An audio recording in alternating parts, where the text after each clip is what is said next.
Right now, it's time for our Democrat of the Day. We go to 33B. Josiah Hill is kind enough to join us today to talk about his campaign for the Minnesota House. Josiah, thank you very much. I appreciate the time.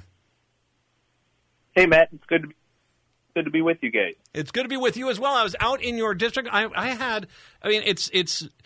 up I was talking last hour. I was up in Estes Park, Colorado, and I said the first thing I said is, you know what it reminds me of is Stillwater. Because you got this really cute area, lots of great shops, a lot of things, and it's packed to the gills. Because every time I go to Stillwater, that's a busy area, man.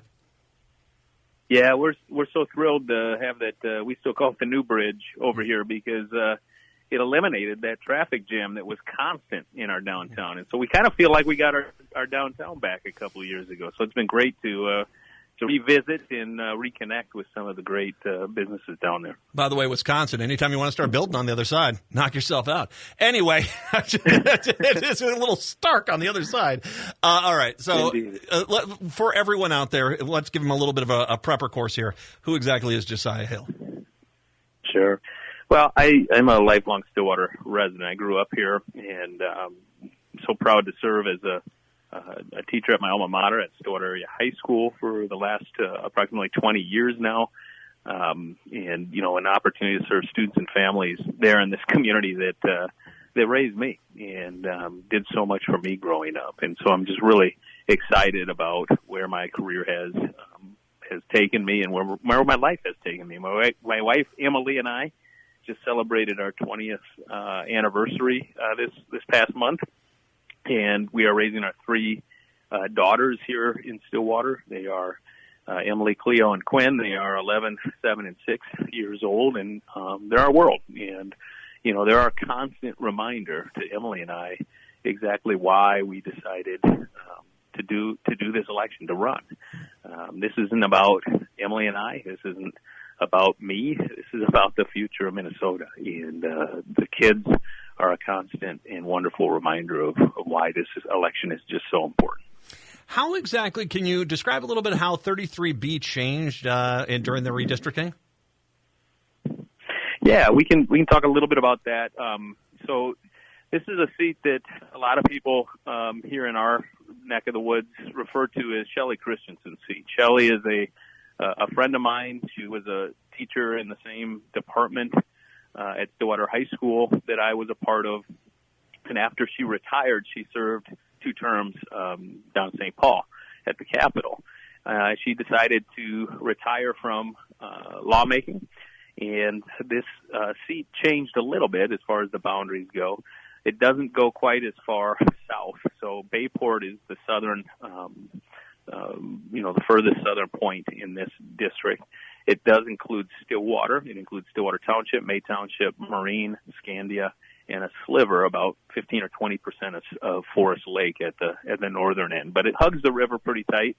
It's tall and skinny district over here. So it's changed quite a bit from when Shelley served in it because her district didn't go any further than where I live in the north end of Stillwater, and it went further south. And you also pick up that, like I said, it kind of stretches around there and gets that Forest Lake, the northern part of Forest Lake in there.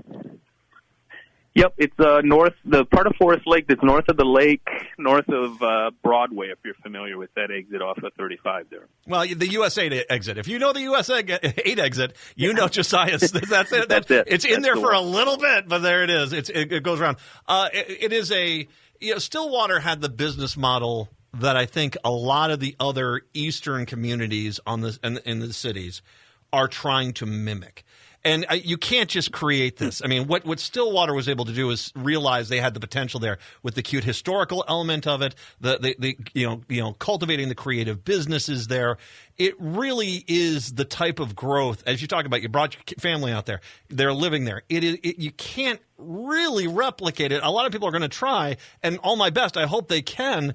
But it is Stillwater really kind of captured some magic there with that when they really kind of built out that welcoming community kind of tourism business section that they have now.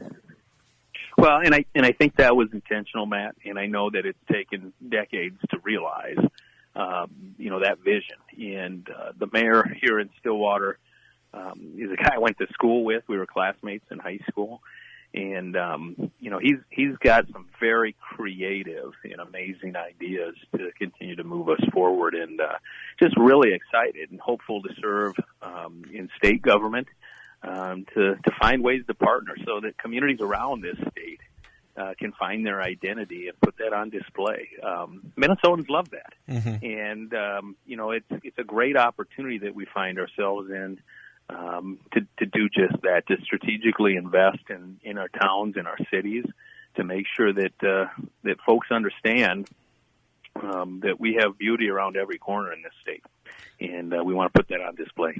I bring this up because I'm glad on your campaign site, one of the things you talk about is a thriving economy. Now, there used to be a time when Republicans and Democrats could work together on this sort of thing. The reality is economic development under a Republican term is massive tax breaks for the ultra-wealthy, uber alles, and that's it. And they don't look at stuff like this where you're investing in the community and you see it pay off. I was talking last hour about the fact that there are communities across the upper Midwest where they've had Republicans in charge for 40 years talking about, I'm going to bring back economic development, and they have failed spectacularly. The reality is, if you want economic development, the party of economic development today is the DFL, the Democrats. Well, I think there's a couple of things that need to be stated here. Number one, yes, I agree. That tends to be the traditional playbook for the Republican Party, to go straight to tax breaks, in particular for those who have a great deal of wealth. Secondly, we, as you know, Matt, and as your listeners know, we have a historically large surplus, and we have an opportunity as we move forward to do many things with that. And there's some different, obviously, ideas, certainly between the parties as to what, should be done, should and shouldn't be done with that surplus. I was profoundly disappointed that election year politics got in the way of what I thought was a good agreement that was struck. But our Senate Republicans in St. Paul walked away from a deal that they had agreed to. And, we all know why, right? They believed the people in their ear were telling them, hey, you guys are going to win both chambers in the governor's seat in November. Walk away. You can give this all away back to the wealthy and the corporate entities. And that was a mistake. It was a mistake because it was dishonest, and it's exactly what turns people off to politics. But it was also a mistake because they're not going to realize that vision. And as we move forward in finding ways to partner across the aisle, to listen deeply, to lower the temperature. And I got to tell you, Matt, when I'm on doors over here and I express that vision, I've even had one person get emotional saying, that's exactly what we've needed. Mm-hmm. All of this anger and vinegar that gets spun out when it comes to politics is the problem itself. And if we can just engage with one another, it's okay to disagree. That doesn't mean that we have to take a swing at each other in the parking lot. I mean, come on. And so as we move forward, we have opportunities to do many things here, but we need to do it together. We need to do it strategically, and we need to do it in a way that's going to pay dividends for the state of Minnesota for generations to come. And that's what government's about, in my estimation. It's about, and you've heard the quote before, it's about improving people's lives, isn't it? One of the things I will say is following up on what you just said there is that I don't know a Democrat, a DFLer, across the state who is not for strong economic growth. We've got some of the biggest companies on the planet in this state. And I think we understand that economic growth is a good thing. It's just that we're not so focused on a prism to the ultra big, massive companies. And I think, once again, when you look at Stillwater and you look at that district, the reason why Stillwater works is because the opportunities are there for all, not just big corporate America, but as well for that small business that wants to open up a brewery or a clothing shop or a restaurant.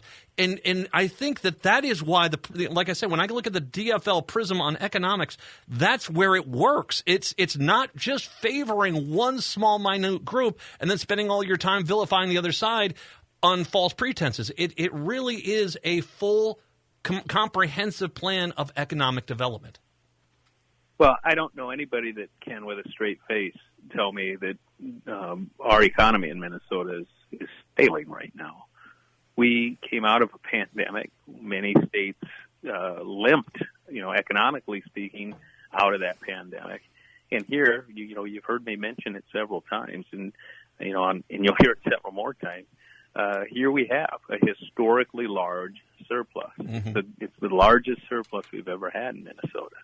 And yes, there is room for some of that to be returned to the taxpayer.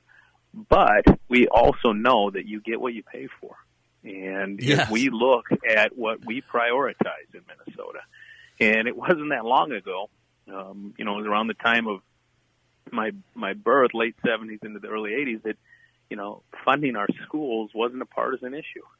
In fact, we led in that area in the nation. The Minnesota Miracle really put us on the map and allowed us to, just lead when it comes to schooling and what our kids were able to do. It led to us having one of the greatest workforces in the world. That it's not a surprise that we have more Fortune 500 companies here in Minnesota per capita than any other place. It's because we've invested in these things. And so as we look ahead, why wouldn't we sit down and try to remove the emotions from the space and lower the temperature and talk about what we really prioritize and then try to work towards that. And, that vision, I've heard people tell me I'm naive or I'm silly. That may be, but it's not going to change our approach to continuing to focus in those areas because we have this opportunity and the stakes are just too high, to not walk that path.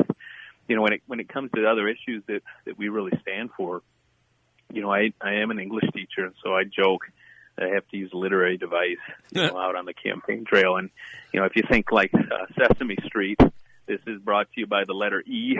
It's alliteration here, but a lot of the issues that we really want to talk about with voters all start with E, and it starts with education, right? I'm a teacher, and I see the shortfall that our students have had to endure.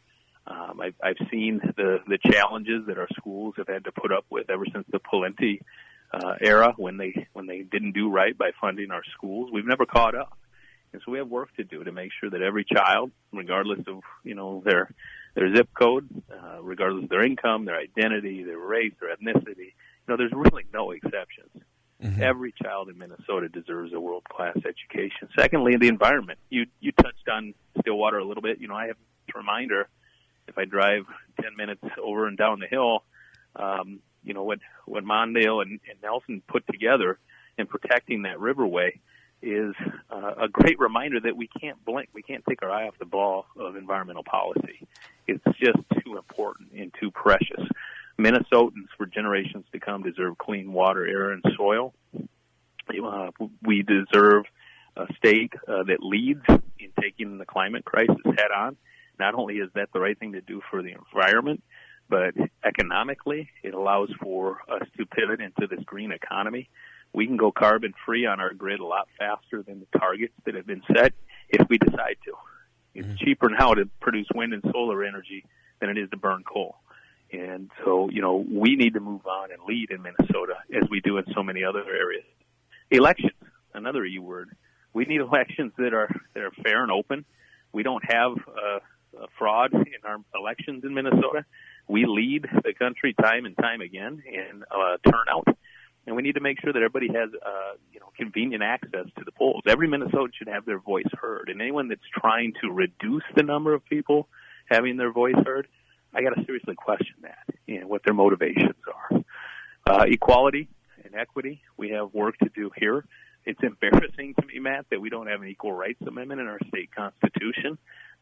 When I'm elected, day one, I will get legislation moving through the House to get an equal rights amendment onto the ballot in the next election cycle so we can get it in the Constitution where it belongs. It's embarrassing. It's far too late for us to be a state without an equal rights amendment. We also have the E word that is enforcement, and what I mean is law enforcement. We need to invest in ensuring that all of our communities around Minnesota, in particular greater Minnesota, have the ability to hire, attract, hire, and retain law enforcement officers. We need more cops on the ground. My friends that serve in law enforcement tell me, Josiah, we need two things. We need more cops and more service providers. But we also need to get ghost guns off the street and reduce the violence that we're seeing out there. And so those are things that I'm committed to doing and to strategically investing in. You probably won't be surprised to hear this, that I've had a few folks on the doors who were confused that a Democrat would want to hire more police officers. And I think that's a misunderstanding. Most of the candidates that I've talked to are in agreement with that. This idea that one party and one party alone cares about law enforcement officers is false. It's a false narrative. And so as we move forward, it's all of those elements that are front and center of our thinking. But there's two more. In June, the Supreme Court put another ball in our court. When they overturned Roe, that meant that we will always be one election away here in Minnesota from having restrictions on women's right to choose and their ability to access reproductive health care here in Minnesota. And that will not happen on my watch. I will not support any restrictions that get in the way of a woman working with her physician to make their health care decisions. Josiah, can I ask you about that specifically? When you're door knocking out there, have you had people who said, "Hey, I've been voting Republican, but I'm not for them basically controlling women's rights to have the decisions over their own bodies"? Have you had feedback on that issue? I have. Just yesterday I was out on doors, and I think there were four. We were out all day. There were four different people who told me that they have been lifelong Republicans and that they don't recognize the party today, and that they're not comfortable supporting the candidates that they're putting up. Three of the four pledged to vote for me. The fourth one was going to think about it, and I take them at their word and appreciate that. But yes, we are hearing that, Matt. And the last E word that I'll throw out there is tied to this. It's emotion. People are so tired of the anger and the noise and the tone around politics. And when I tell them about my vision, that's something that really stands out to them. And my hope would be is that we can begin a movement for all politicians of every party to move to a place where we're here to serve the constituents, the people who live in Minnesota. We're not here to win or land a punch or win a short-term victory. This is about generations to come, and we have work to do. This is the point where I tell everyone, help out your local DFLer. By all means, help them out. But by all means, if you've heard Josiah here, there's a lot he's saying, which is very Wellstonian. Equal tides lift all boats, folks. And he's a great candidate out there. 33B is where this is at out in Stillwater. So help your local DFLer. But if you're in a relatively safe district, donations and volunteers are needed out in 33B. Plus, it's Stillwater, Forest Lake. The river running up on the north of Stillwater is just gorgeous. And at this time of the year, my goodness, this is pretty. So, it's a great place to go out. You need door knockers, I'm presuming, right? Yeah, come on out. We'll give you a special list if you come out here. That's a beautiful list up on the top of the hill, so you can look out on the river when you're going door to door over here. But we would love to have any support. We always tie it to time, talents, and treasure if folks are interested in supporting our candidacy. And I do believe it is our candidacy. I see this as a joint venture with certainly my wife, but also the community that's been so important to me. And as we move forward, please visit our website. We're at josiahhill.org, where you can learn more about what we stand for, and there are opportunities to sign up there to help do the work, so that we can get 50% plus one or more, and move forward in enacting this vision for the future of Minnesota. JosiahHill.org. I'll link to everything a little bit later on. Donate and volunteer there. And plus the fact that if you're going to go for a walk on a fall day, that's one of the nicer areas to go do that at. So door knocking is always good fun out there on the east side of town. Josiah Hill, once again, is Democrat of the Day, 33B. Josiah, thank you very much. I appreciate the time today. Hey, we've been thrilled by the opportunities to do shows like this, Matt, and, honored to be with you. We were thrilled to have the governor out here in Stillwater yesterday, too, and doing a rally for early voting. Folks, voting's open. Remember that. And I know Matt's going to tell you that several times on his show every day. Get out there and vote, and make sure that you're talking to your neighbors and your friends and making sure that they vote, too. The only way we're going to lose this election is if people don't go vote. And we need to make sure that people understand how high the stakes are. Absolutely, 100%. Josiah Hill, thank you very much. Let's take a break. Come on back. It's the Matt McNeil Show right here on AM 950.